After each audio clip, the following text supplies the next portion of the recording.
Hey coconuts, I'm not sure if you are feeling this or experienced this, but I am seeing a lot of digital ads. Whether it's your brokers, your financial planners, your property agents, your financial guru selling you courses, and what have you, all sorts of stuff going on the internet when you're watching your YouTube videos, you're scrolling on Instagram, you're on Facebook like me, and what have you, right? The reality is, as they spend more and more money on all these digital ads, they are trying to get your attention. They're trying to convert you. You are their lead.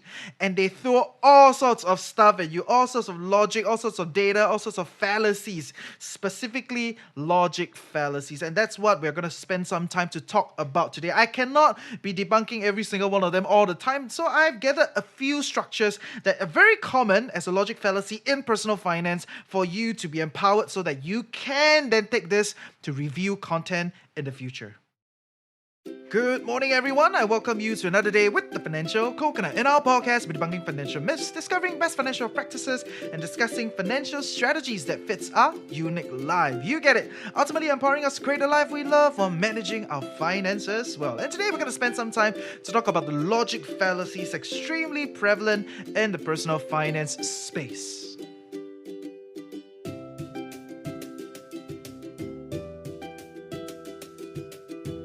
Okay, I want to put it out there that logic fallacies are not unique to personal finance. A lot of people use it in their day-to-day argument. Even your politicians use it a lot. Very, very often, in fact. And that is not to say that when someone uses an argument, a logic argument that has some sort of fallacy embedded within, that they are losing the battle. A lot of times when people are debating, when they are trying to get you to be on their side, they're trying to drive consent, or they're trying to get you to buy into their story, tons of logic fallacies, and it's prevalent, but it works, which is why it still happens. But why do we want to talk about it? Why then do we want to talk about it? Because, like I've always said, we cannot always just shame the seller and talk about how lousy the seller is, blah blah blah, but we gotta become better buyers. So as better consumers of content, as better consumers of logic, as better consumers of reasoning behind why you should do certain things, we definitely should be more aware of common logic fallacies that are peddled out there today to get you to agree with them. But actually, when you think about it, maybe this argument not very well done. And if you think about it, there are many different ways to reason, and I would call them sources of reasoning, from personal experience to lived experience to shared experiences like social norms, or even data, logic, divinity, spirituality, cultural reasons, and what have you. All these are reasons and political structure, okay? Or all these are merely sources of reasons for you to substantiate something. Okay, so recognizing that there are all these different sources, we're not going to discuss all of them here. We're just going to focus on this thing called logic, which is very loosely used out there, but extremely under discussed, right? Like, people will say, "Oh, you're very not logical," but then you ask them, "So what is logic?" Most of them cannot understand it, and they cannot accurately tell you what is logic. So logic is very loosely used, right? And the definition, the dictionary definition, is logic is an interdisciplinary field which studies truth and reasoning. In other words, it is a subset of philosophy and is trying to best depict what is going on. So you can say something is very logical when it is a very accurate depiction of that particular situation.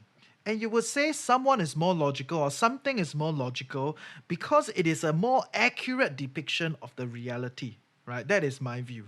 Okay, so if you think about it, there are two main ideas here. One is internally you have a barometer. So internally you have some sort of measurement to decide what is considered logical.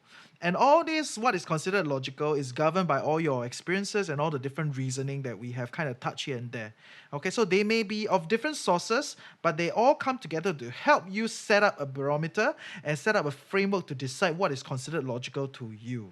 And then there's the other side, which is the logic fallacies, right? So reasons that sound accurate, they sound quote unquote logical, but actually when you think about it, they a bit weak, oversimplified, and at times wonky. Of course, over time, there are a lot of different structures and different styles of logic fallacies that have been documented, and there are systems as to how to build some of these logic fallacies to convince other people also. So today we're going to spend time to focus on some of these logic fallacies that are extremely prevalent in the personal finance space. And to put it very simple, Why these things exist, there are essentially subpar reasons for things, right? So people use certain structures to create very lousy reasons to convince you to do something. And why, firstly, you can be convinced is because all these subpar reasons are speaking to all these dark corners in your head where you have not established some sort of accurate thinking, or you've not established some sort of strong logic structure or thought framework around some of these things. So you become very easily targeted with a lot of these subpar reasoning, which are aka logic fallacies. So by learning about some of these fallacies, some of these logic fallacies, how they're built, how they're structured, what are examples, it empowers you with the ability to sniff out subpar reason or oversimplified reason. Every day you're consuming reasons. Everyone is trying to convince you to do something, and they're throwing all sorts of reasons at you. And not all reasons are the same, like we've established. Not all logic is equally logical. There are all these things that we call fallacies. So when you are able to spot all these fallacies, you become more acute, you become more aware of reasons that are not as good, and that will add to your ability to think and make better case and better choices that fits you, rather than, build your decisions on things that are a little bit wonky and oversimplified lah.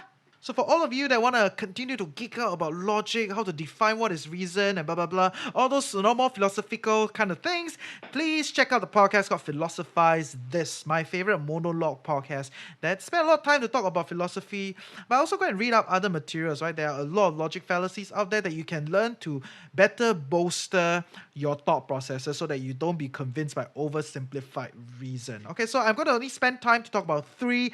And the first logic fallacy, I'm going to put it out there, extremely prevalent in the personal finance space, that is the boogeyman. So I'm giving you the accurate name so that you can then go and do more research if you want to. So the boogeyman is also known as the appeal to fear logic fallacy. So what is the boogeyman? The boogeyman essentially is a situation when people are trying to create support for an idea by attempting to increase the fear towards an alternative. In other words, instead of telling you why this is good, they tell you why the other is bad and you should use this. Okay, so exploiting one's emotions and fear, very prevalent in the personal finance space. So the argument form, there's a structure to this. The argument form is either A or B is true. That means you can either invest in stocks or you can invest in property. Yeah, you can. You can invest in stocks or property. But A is more frightening, so B is true. So instead of investing in stocks because it's more scary, right, you should invest in property.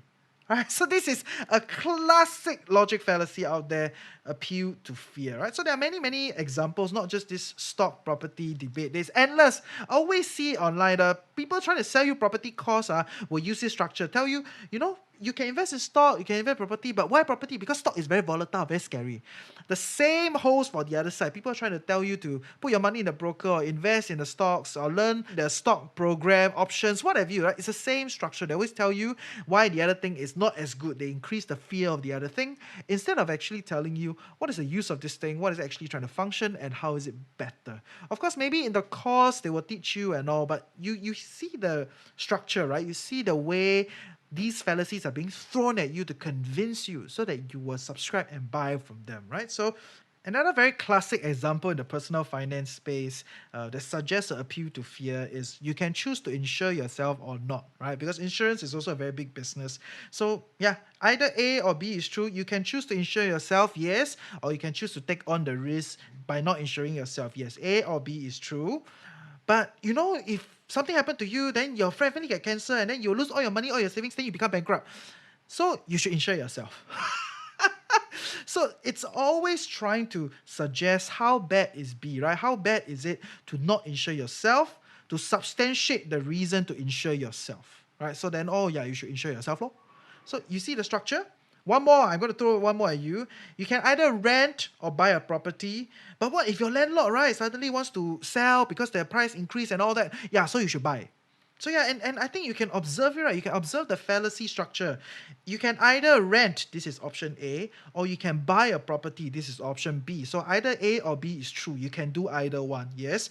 But what if your landlord wants to sell and then the price go up, then you have to go out and find a new place? So all these are instilling fear into reason A, which is to rent. Right? Option A, which is to rent. So by instilling all this fear towards the renting idea, then they tell you, so you should buy, lor.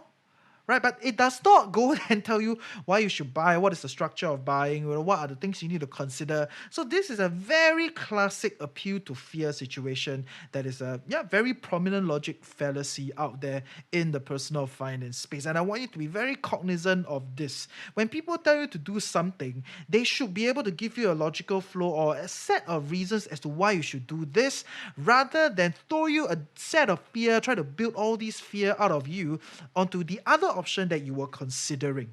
Okay, so this is something that you should be very aware of. But also, I also want to point it out there at this juncture that fallacies, right, they don't work independently, they work hand in hand. That means there are all these different fallacies, and a lot of them are put together to convince you to do something. So yeah, that's the boogeyman appeal to fear fallacy, which brings me to point number 2, and that is the straw man argument. Straw man argument is classic oversimplification of situation, and we'll talk about this after a word from our sponsor. So the strawman argument is a situation where someone changes the discussion. That means actually you were discussing on this one thing, but they switch the discussion in a very beautiful manner. They either oversimplify it or they over exaggerate it. And then suddenly the discussion is about something else totally. I don't know if I should say this, but okay, I'm going to use this example. Okay, so recently in Parliament, there's a lot of discussion about CECA, right? CECA, the free trade agreement that Singapore signed with India.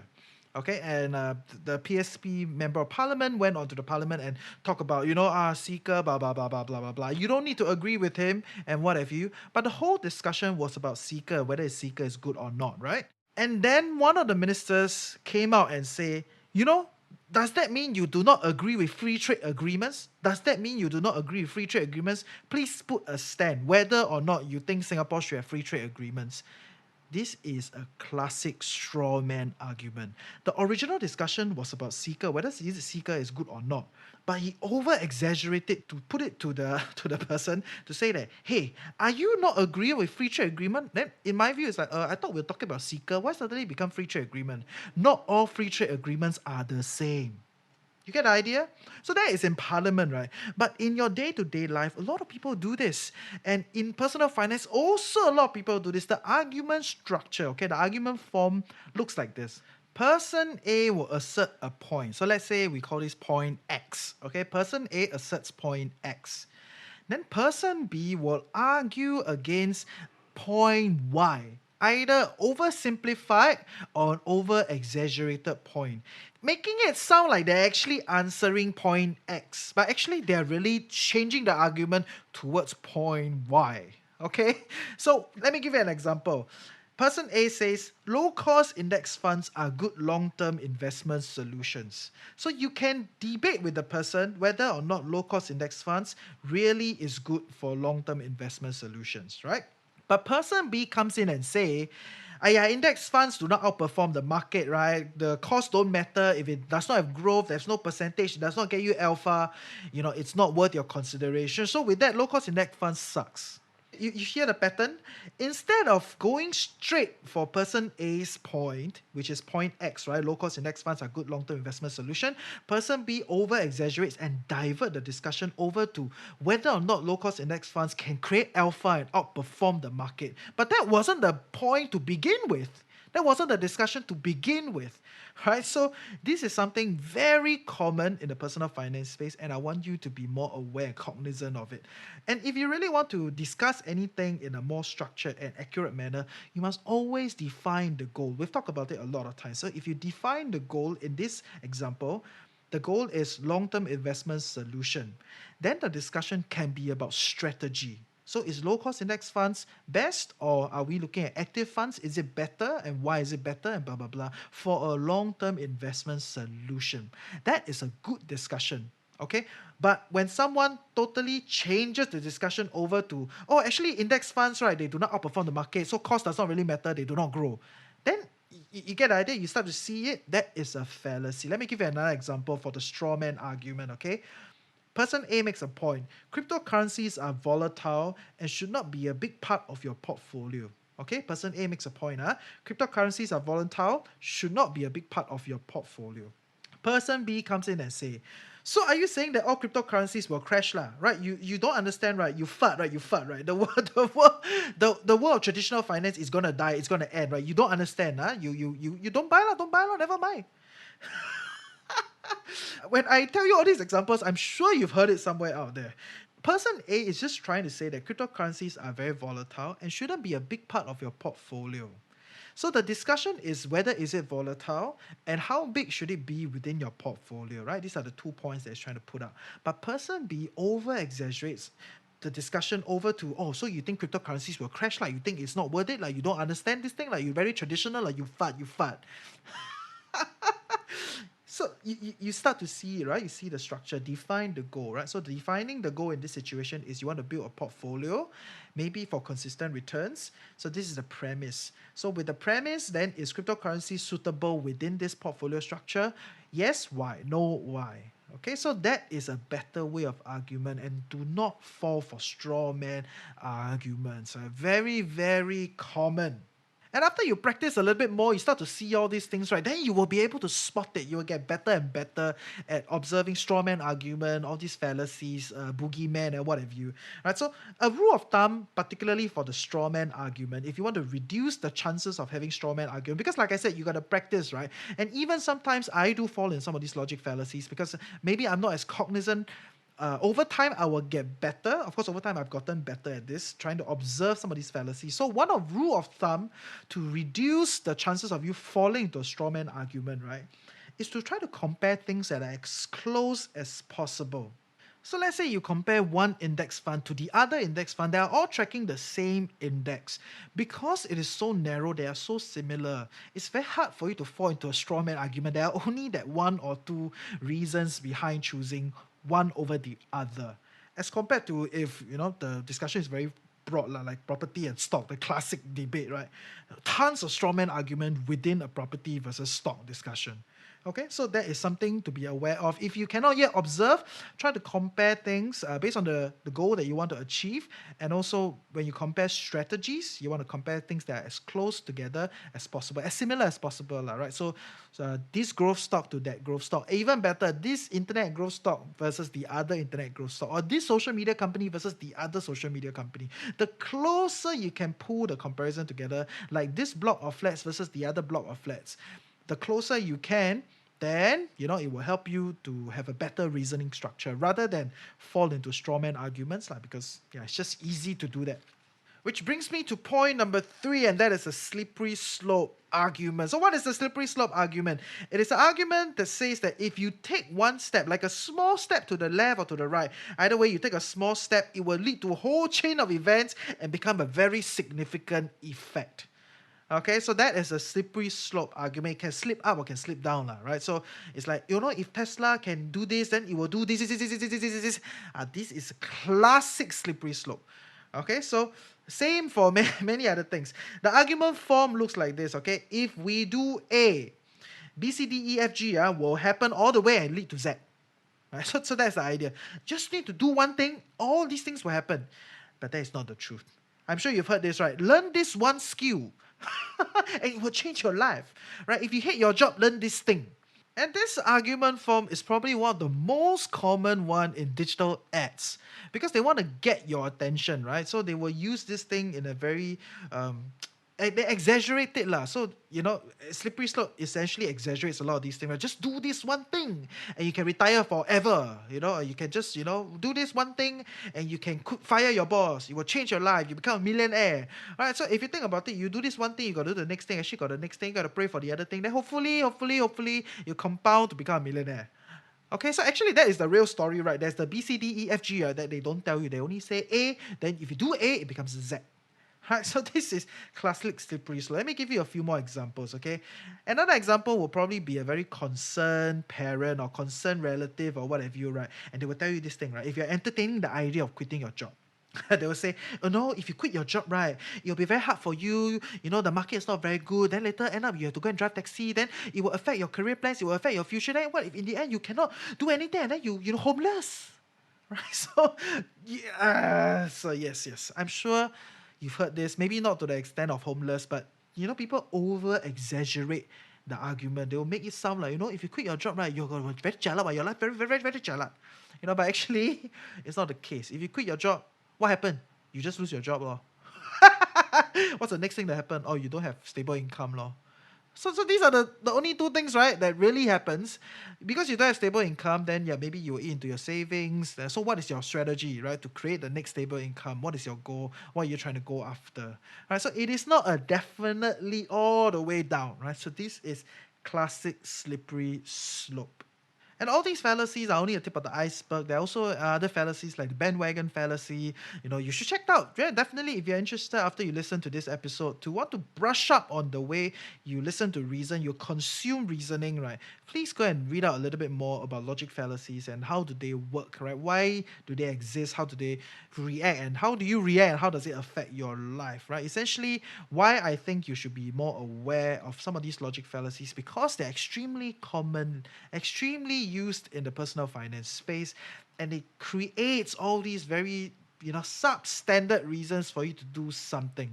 So instead of building your life around substandard reasons, I hope you become better at thinking and consuming and building a framework of thought that will fit your life towards a life you love.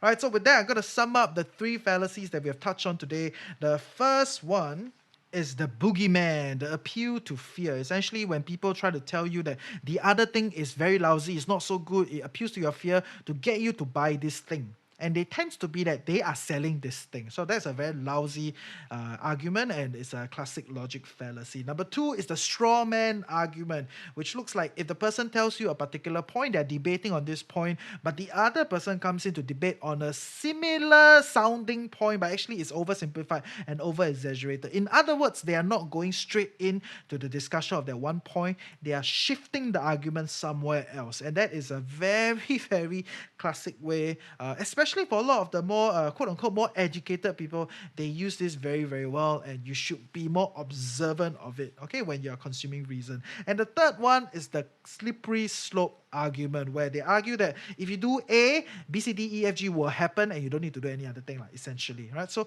these are some classic logic fallacies, very prevalent in the personal finance space. I hope you become more aware, and I hope you learn something useful today. See ya.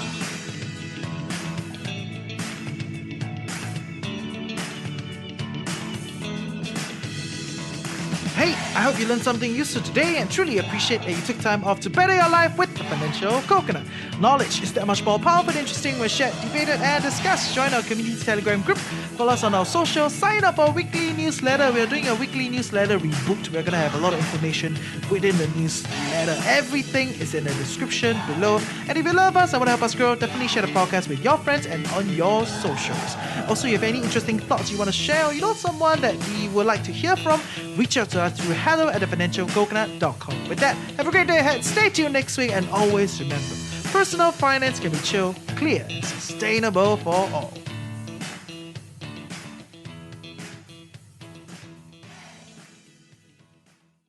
Okay, I hope today's episode was good. It's a little bit more complicated. I know I'm trying to cram thought processes. How do you think? Some philosophical frameworks and ideas into a 20-minute podcast. So I hope you find it beneficial. I hope the examples give you an easier place to start, right, to entertain some of these things. And you can actually run a lot of all these reasons that you consume online through some of these fallacies to see that if they fit the fallacy, then hey, maybe it's not the most rigorous reasoning process. Okay, next week we're going to spend some time to talk about managing FOMO. I think recently there's been a lot of movement in the markets, and some people are making money, some people are not. And especially for a lot of younger investors, they are just starting to put money into the market, or you have a more traditional way of investing, broad-based index funds. Then you see everyone else like growing 20, 30, 40% because they invest in some crypto asset or some high growth stocks or whatever, and then you'll be like, oh yeah, maybe I should do that, right? So FOMO is getting very prevalent. It does not help that social media does exacerbate FOMO. So I'm gonna share with you my thoughts on how to work with FOMO. It's not always a bad thing, and we'll talk about that next week. Meanwhile, take care.